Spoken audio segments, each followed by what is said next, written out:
Porto Alegre, região metropolitana, várias cidades do Rio Grande do Sul. Mas eu quero conversar com o deputado federal Paulo Pimenta, porque ele foi ministro-chefe da Secretaria Extraordinária da Presidência da República de apoio à reconstrução do Rio Grande do Sul, né? Ali entre maio e setembro de 2024. Acredito eu que tenha sido uma época muito difícil para ele. Já quero começar perguntando como foi para ele, né, essa questão de criarem, né, esse ministério rapidamente, enfim, e como foi tudo isso. Bom dia, deputado.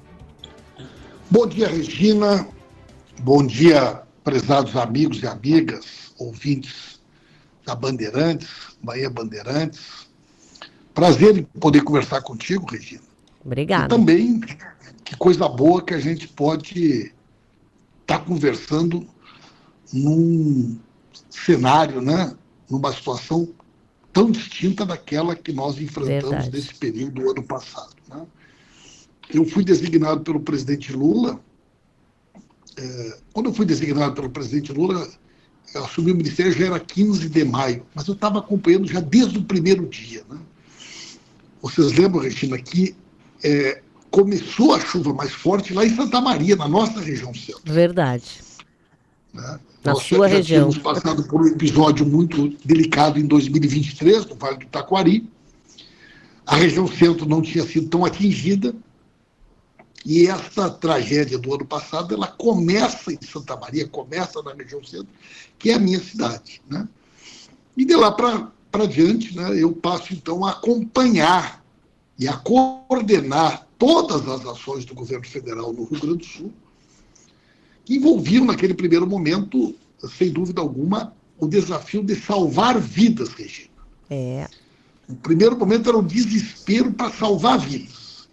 As operações de resgate, o apoio, a mobilização com as Forças Armadas, a mobilização que nós fizemos com a Defesa Civil, para garantir, né, aquele apoio necessário. Era helicóptero, era barco, era mobilização de pessoas. Nós fizemos mais de 90 mil salvamentos, Regina.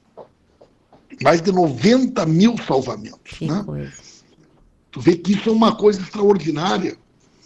Porque outras tragédias em outros países, com essa dimensão, nós tivemos uma quantidade de óbitos muito superior, né? Nós já temos 183 óbitos no Rio Grande do Sul. É muito triste isso. Mas, graças a Deus, nós tivemos em torno de 90 mil salvamentos, né? E, ao mesmo tempo, era necessária toda aquela mobilização para os abrigos. Nós tivemos 600 mil pessoas fora de casa, Regina. Significa quase 120 mil famílias que nós tivemos que providenciar o apoio para que as prefeituras pudessem garantir água, alimentação, colchão, coberta, remédios, né? Coisas básicas que, de uma hora para outra, se tornaram urgentes. E o senhor sabe que ainda... O senhor sabe que ainda tem pessoas que ainda estão sofrendo por conta da enchente, né? Muito. Tem muitas pessoas. A gente vai falar sobre isso também, né? Mas, assim, aquele primeiro momento, Regina, era salvar vidas, né? E garantir aquele apoio básico para a sobrevivência das pessoas. Então, realmente foi um desafio extraordinário, foi o maior desafio que eu já tive na minha vida. Nenhuma função pública ela pode ser comparada à relevância e importância ao desafio de ter assumido esse ministério, Regina. E esse ministério, o senhor acha que cumpriu à altura o que era o objetivo, né? Ou seja, o que as pessoas esperavam? Com certeza, Regina. O que nós fizemos no Rio Grande do Sul nunca foi feito em nenhum lugar do Brasil, né? Não só pelo volume de recursos, mas pelo desafio no primeiro momento, Regina. Para te ter uma ideia, nós chegamos a ter 53 pontos de rodovias federais interrompidas. Nós não tínhamos aeroporto. A rodoviária de Porto Alegre estava interditada. O Transurb estava parado. Não tinha acesso à capital. Não tinha como chegar água, medicamentos, alimentação, né? Então, aquele primeiro período foi um período de um desafio que muitas pessoas não têm a dimensão do que foi restabelecer milhares de ligações elétricas, cidades sem água, sem internet. As pessoas não tinham informação sobre os seus parentes desaparecidos. Então, aquele trabalho, no primeiro momento, nós mobilizamos todo o governo federal para garantir, né, um restabelecimento do acesso aos municípios, do abastecimento de água, da chegada dos remédios, oxigênio para os hospitais, e principalmente a energia elétrica, né, a água potável, a internet, que nesse momento é tão importante para as pessoas terem informação. As pessoas desesperadas ligavam para os seus parentes no interior, ninguém sabia o paradeiro das pessoas desaparecidas. Imagina o desespero de uma família, Regina, que não consegue ter acesso físico a uma determinada região e não tem internet, não sabe como é que está a situação dos seus familiares. Sim. E olha pela televisão as imagens daquele desespero. Uma loucura isso tudo, e a gente, até hoje, como a gente falou, tem ainda pessoas, principalmente o Sarandi reclama muito ainda, as pessoas ainda têm muitos problemas, e é isso que eu queria ver, até conversar com o senhor, porque terminou, né, claro, esse ministério que foi feito aí de última hora, vamos dizer assim, de forma extraordinária, até setembro. Como foi essa decisão de dizer, olha, nós já resolvemos a maior parte das questões, então agora esse ministério sai de cena, e o que a gente vem fazendo, então, para resolver os problemas das pessoas que ainda sofrem com tudo o que aconteceu? Muito bem. Em primeiro lugar, a extinção do ministério se deve ao fato de que o Congresso Nacional não aprovou a medida provisória que criou o ministério. Certo? Certo. Quer dizer, o Congresso Nacional tinha um prazo de 4 meses para aprovar a medida provisória e não aprovou. Então, a decisão de não continuar o ministério não foi do governo. Foi devido à não aprovação do Congresso Nacional. Segundo lugar, imediatamente nós criamos uma secretaria extraordinária, que permanece funcionando normalmente, sob a coordenação do Maneco Hassen, que foi prefeito de Itacoari, que foi presidente da FAMURS, e que funciona na mesma estrutura, no mesmo local onde funcionava o Ministério. E eu continuo diariamente acompanhando todos os assuntos, né? Essa é a minha pauta prioritária, eu acompanho diariamente, né? Então nós temos muitas coisas ainda que têm que ser feitas, na área da saúde, da educação, da infraestrutura, na parte da prevenção e principalmente na questão da habitação. Né? É importante a gente ter uma noção de outras tragédias de menor porte que já ocorreram em Santa Catarina, no Rio de Janeiro, ou mesmo em outros países, né? Onde nós tivemos catástrofes como essa. E poder ter um paralelo de tempo, né? Que tempo levou para que as pessoas pudessem voltar a ter minimamente uma normalidade da sua vida, né? Com mais segurança, com mais tranquilidade. Então, nós temos consciência, nós sabemos que existe uma quantidade enorme de recursos hoje. Né? Para você ter uma ideia, minha cara Regina, planos de trabalho aprovados na Defesa Civil para o governo do Estado e para os municípios são 1.400 planos de trabalho. 269 em municípios, certo? Esses planos de trabalho são para fazer pontes, estradas, certo?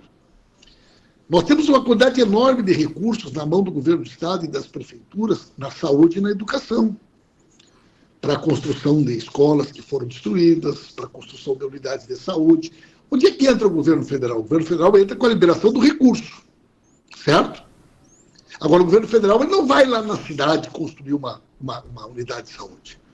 É a prefeitura que vai achar o terreno, e evidentemente que nós exigimos que seja um local seguro. É a prefeitura que vai encaminhar o projeto, o recurso está disponível. Né? A mesma coisa as casas. Nós temos recursos no orçamento para a construção de 25 mil casas no Rio Grande do Sul. Até agora, nós já temos 9.400 casas aprovadas, certo? Destas, nós temos 6.800 famílias habilitadas, que são aquelas casas que vão ser construídas no Minha Casa Minha Vida. Sim. Já temos 1.500 famílias que já estão no compra assistida com casa, já tem contrato de casa, já morando nessas casas. A gente espera que isso se resolva o quanto antes. Deputado, agora, esse trabalho, Regina, de aprovar o projeto, de achar o terreno, de fazer o licenciamento, é um projeto, né, que envolve governo federal, na liberação do recurso, mas a execução, ela está na mão do governo do Estado e das prefeituras. Deputado, desculpa lhe interromper, mas é que o meu produtor aqui, o Henrique Tanger, também tem uma pergunta a fazer a respeito disso. Bom dia, deputado. Henrique Tanger aqui falando com o senhor. O meu questionamento diz respeito justamente a essa questão dos recursos federais. Desde a passagem do senhor aí pelo Ministério da Reconstrução e até uma visão agora de fora, como se deu essa relação do Estado e das prefeituras diante dessa necessidade justamente de apresentar uma destinação desse recurso federal? E ainda há recurso pendente, dependendo justamente só de um lugar para ser investido? Ainda bem, meu caro Henrique. Infelizmente, nós temos prefeituras que já fizeram tudo.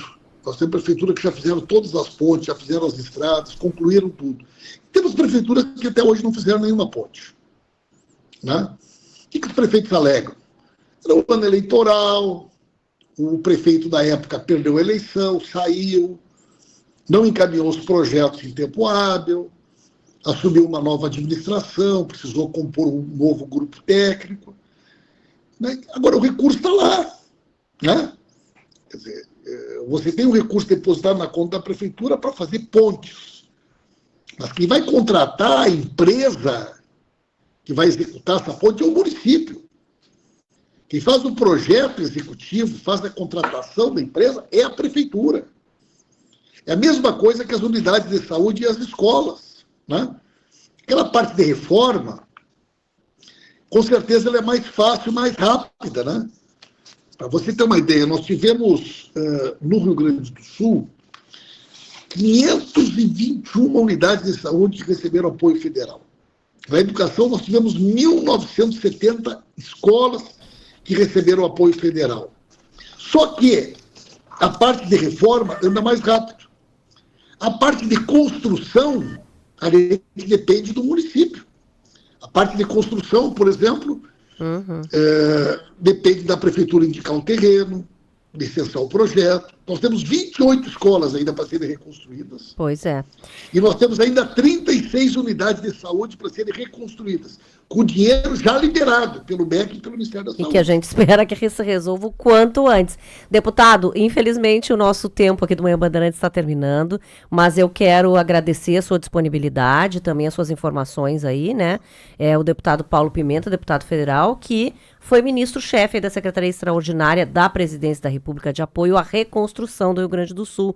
Entre maio e setembro, estávamos falando justamente aqui sobre a questão das enchentes. Muito obrigada, e a gente realmente está torcendo e unidos, né, para que tudo se resolva. Um grande abraço, Regina, e muito obrigado. Obrigada.